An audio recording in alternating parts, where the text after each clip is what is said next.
must have been a very strange parliament to be in, knowing that you were on your way out, and also the fact that there was this huge contingent of Brexit Party MEPs representing the UK as well. Just talk us through what it was like before you eventually got booted out in 2020 when the UK kind of finally left the European Union. Well, I think the first thing to say is what an incredible privilege it was to be there. And it was just the most amazing job. You know, It was fascinating and just really, I find it really enriching, you know, being around all those people from different countries and hearing all the different languages all the time. I loved that. And just seeing how it all worked up close, you know, and seeing how democratic it was and how involved we were in the decision-making process. And I was on the Environment Committee. So, I mean, the committee work didn't really get going because, you get elected in June and then obviously it's Europe. So they take their summer holidays very seriously. So there was quite a summer break, but we went back in September.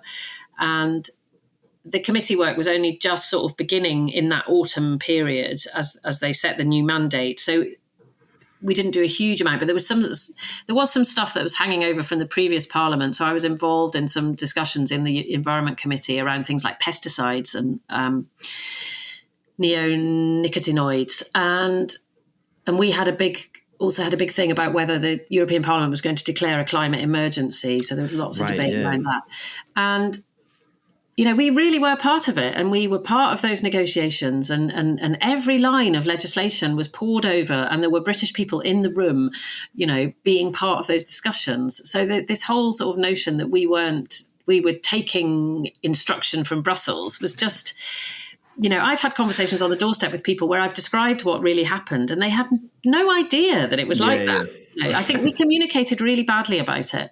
Yeah. So in the Parliament, what was it like with the Brexit Party? It was tricky. It was really tricky. We found them really difficult. I found them really disrespectful of the Parliament itself. Yeah.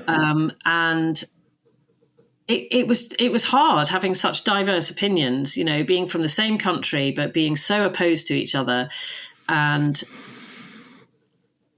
obviously towards the end, you know, it was just absolutely heartbreaking. And that last session in Parliament was really difficult. And, you know, and they were cheering and they were like jubilant. They had their stupid Union Jacks on the desk and everything, waving them around, which they weren't allowed to do. And it was just, the whole thing was, you know, really tricky. But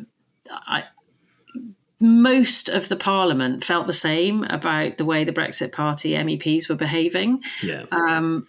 And, you know, there was this huge sense of sort of solidarity with the other, with our colleagues. And, you know, the tears on that last day were not mainly from us. They were from, you know, the Danes and the Germans and the Dutch and the French who didn't want us to go. They really did not want us to go. And they knew that it would have a really negative impact on the European Union if we left, and that we were really valued partners in the way we did politics, the way we negotiated.